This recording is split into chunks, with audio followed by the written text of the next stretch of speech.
Okay, I'm running on the base assumption that most of the people watching this have at least some idea as to what Doctor Who is, and if not, well, we don't really have time to go through the whole 62-year history of the show, but here's just a quick summary of the premise for the uninitiated.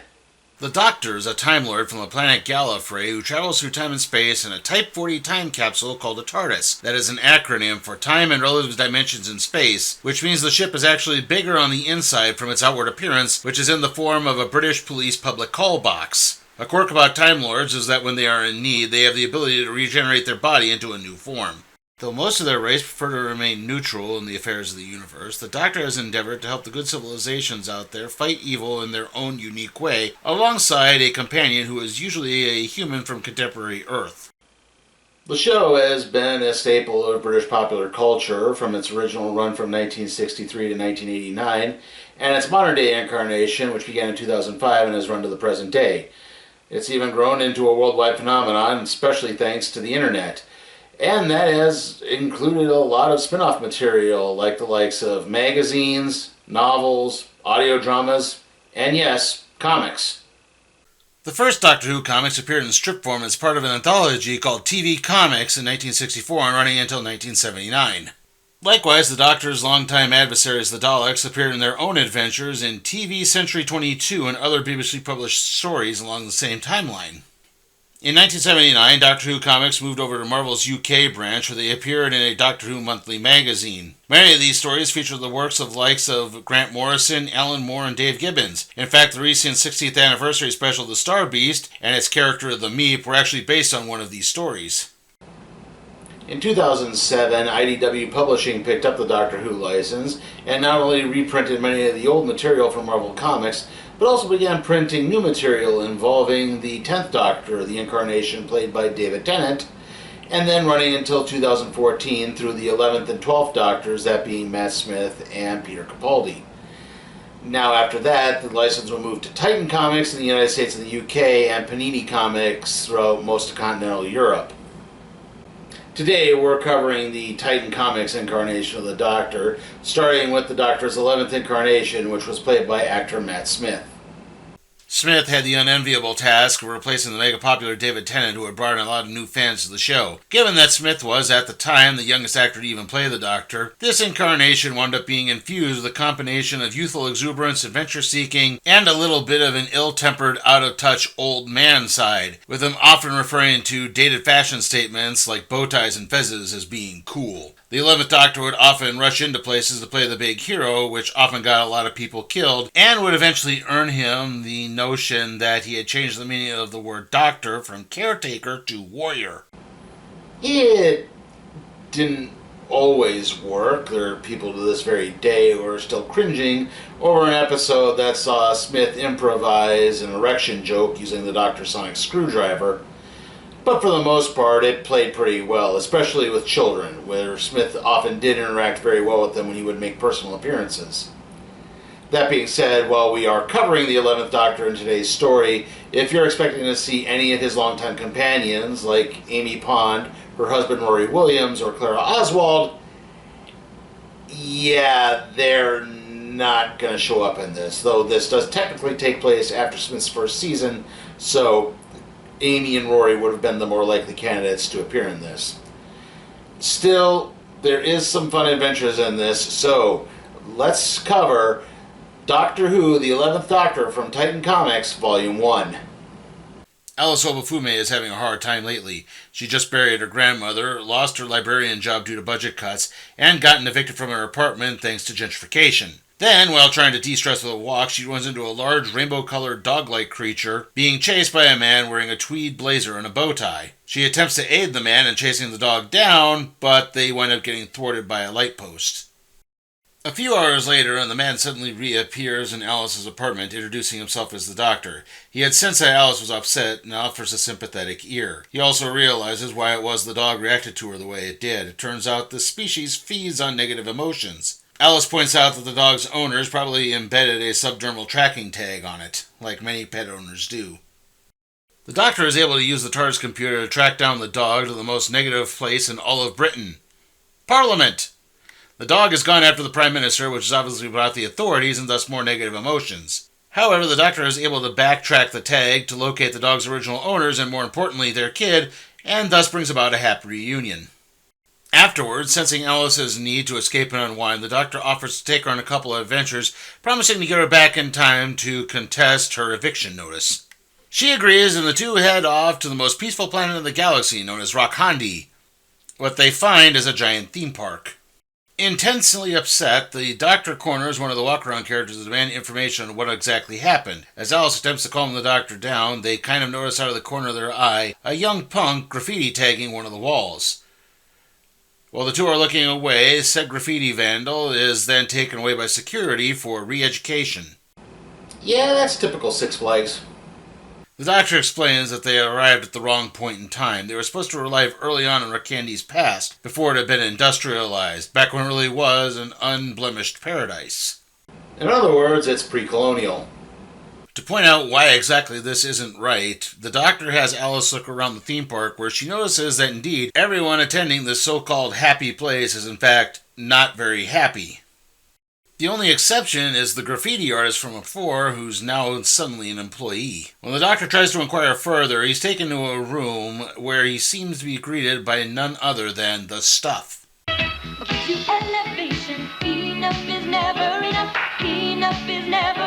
The creature is actually referred to as the Floss, and it basically absorbs people's memories in order to try to craft the ideal plane of existence for them.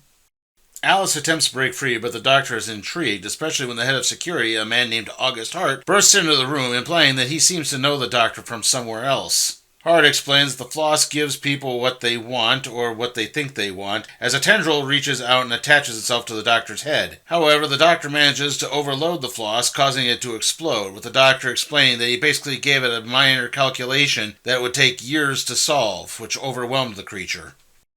The Doctor and Alice leave the park, which is being torn apart by the now free populace, and the employers are intensely upset at the Doctor over not only destroying their theme park, but also damaging the main host of the Floss. Returning to Alice's apartment, she begins going through her grandmother's vinyl record collection, mostly the albums of noteworthy blues legend Robert Johnson, as well as the works of John Jones, an artist who looks quite similar to... Is that? David Bowie. Brock Simpson.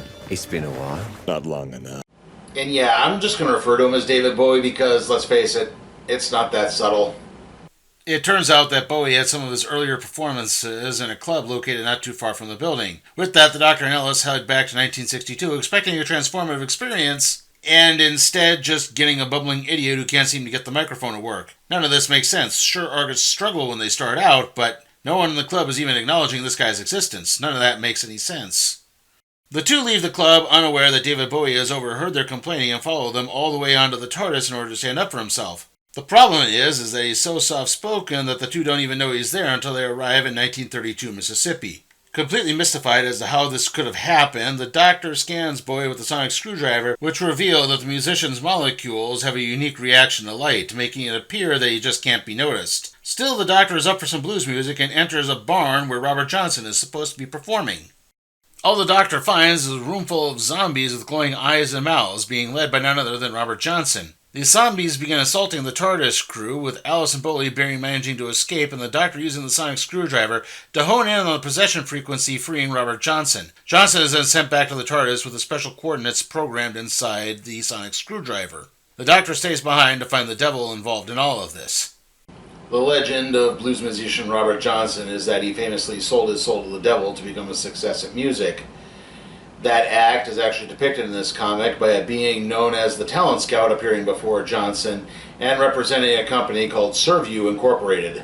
The Talent Scout says that he works in giving people what they want and shows the Doctor an image of a Time Lord, causing him to become possessed. I should point out that in this era of Doctor Who, it was thought that the Doctor's home planet of Gallifrey had been destroyed and all the Time Lords were dead. Unlike now, where it seems that the Doctor's home planet of Gallifrey has been destroyed and that all the Time Lords are dead. Stupid Chibnall. Robert Johnson manages to make it all the way back to the TARDIS, and as Alice plugs the sonic screwdriver into the TARDIS console, which begins powering up something. A large truck named Bessie. Bessie was the name of an old Silva motor car touring vehicle that belonged to the Doctor's third incarnation, played by actor John Pertwee. obviously it's gotten a bit of an upgrade. Alice and David Bowie use Bessie to grab the Doctor and drive back to the TARDIS, where Robert Johnson has modified the ship into a giant amplifier, which he can then use to break the Talon Scout's possession of everyone, including the Doctor. The Talon Scout manages to scatter, and the Doctor seems to lose any memory of what it was that allowed him to become possessed. None of that matters, though, as everyone soon takes in an impromptu Robert Johnson concert. From there, it's off to a space station in the future where a scientist named Rutherford is demonstrating a group of robotic beetles programmed to destroy an ant colony. She explains that with a size increase, these things have perfect military strategy and could be used for such purposes, though the chief scientist named Ballard doesn't believe it and orders the head of security, who is none other than August Hart from the previous amusement park adventure, to destroy the experiment. Shortly after, though, Ballard and another scientist named Mellors are attacked by something. It's around this time that the TARDIS arrives, with the Doctor, Alice, and David Bowie on board, with the latter starting to find his feet as a musician, though he's still struggling. The trio are soon confronted by the security team and taken into custody, with the Doctor being able to pass himself off as a safety inspector thanks to his slightly psychic paper. Slightly psychic paper allows the person looking at the paper to infer whatever the person holding it is trying to say. In other words, the Doctor holding it up saying he's a health inspector allows people to see it as identification that the Doctor is in fact a health inspector. Hart explains that Ballard, Mellors, and several others were found not dead but in a vegetative state. A scan with a sonic screwdriver reveals that these victims' minds are completely empty, like a wiped computer hard drive. As that happens, the station's captain also winds up getting attacked. August Hart believes that Dr. Rutherford is behind the attacks because of what happened with her experiments, so he and the Doctor begin questioning her. However, the Doctor understands that she's completely on the up and decides to free her. Hart attempts to stop the two by pulling his blaster on them. However, it turns out the Doctor managed to reverse the polarity of the neutron flow, causing it to explode in the guard's face. Meanwhile, Alice and David Bowie are in the cafeteria admiring outer space until Bowie needs to get up to use the John. In the restroom, he's greeted by a large creature, and thankfully he knows exactly what to do. Make way for the Homo Superior! In actuality, Bowie just winds up talking with the creature, which seems open to a receptive conversation. That being said, Alice begins barging in and attacks the creature with a fire extinguisher. Security then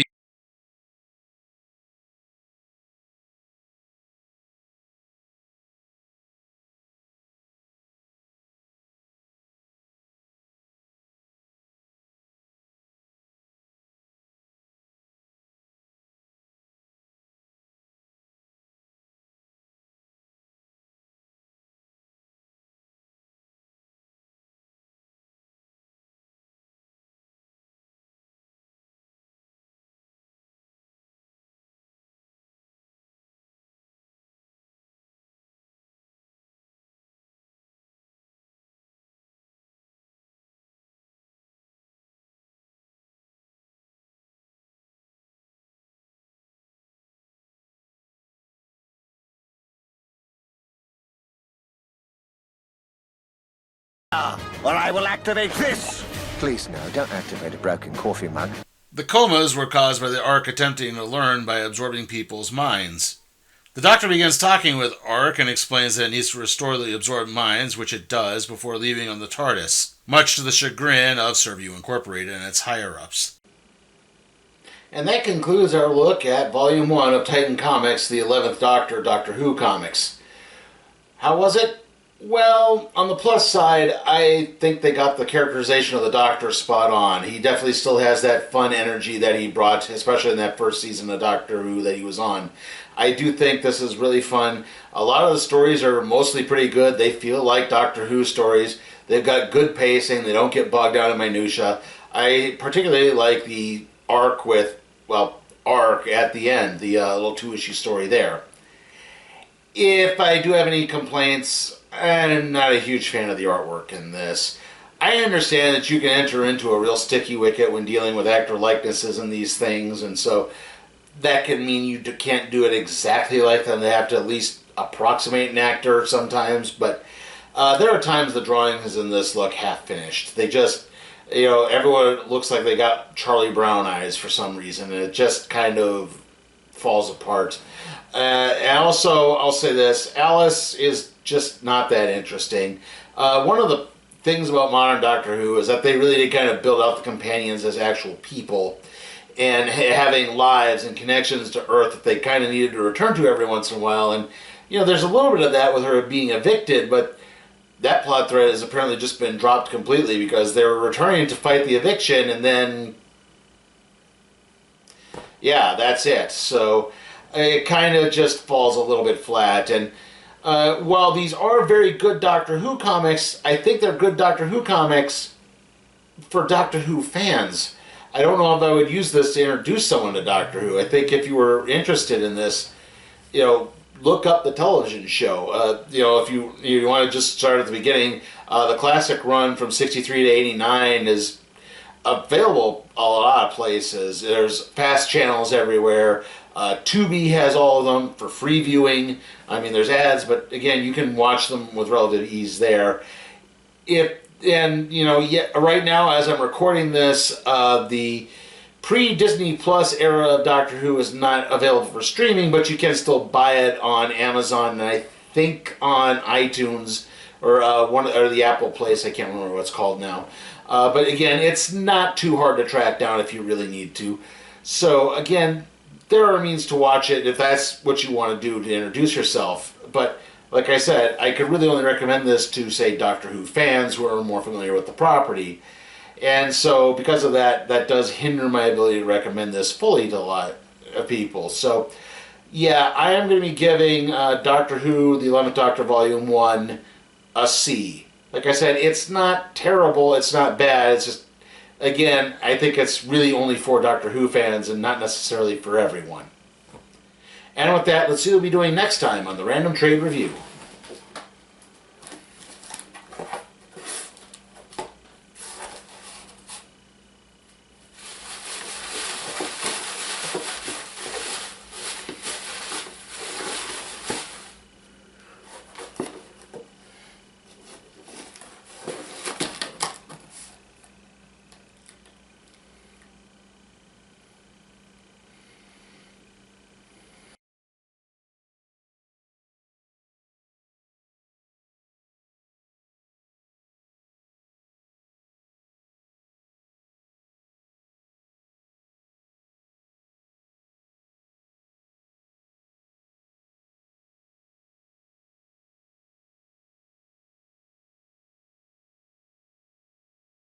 Okay, we'll do one more Venture Brothers clip. And may I say that ours was a totally underrated album. Yeah? I mean, I thought so, but wasn't it kind of too little too... Hey guys, remember you can support my work at patreon.com/CP Time for Cat Productions, where you can even request a trade to be put in the randomizer, aka the cardboard box. Also, remember to like, comment, share, subscribe, and ring that notification bell so that you can be notified for further videos.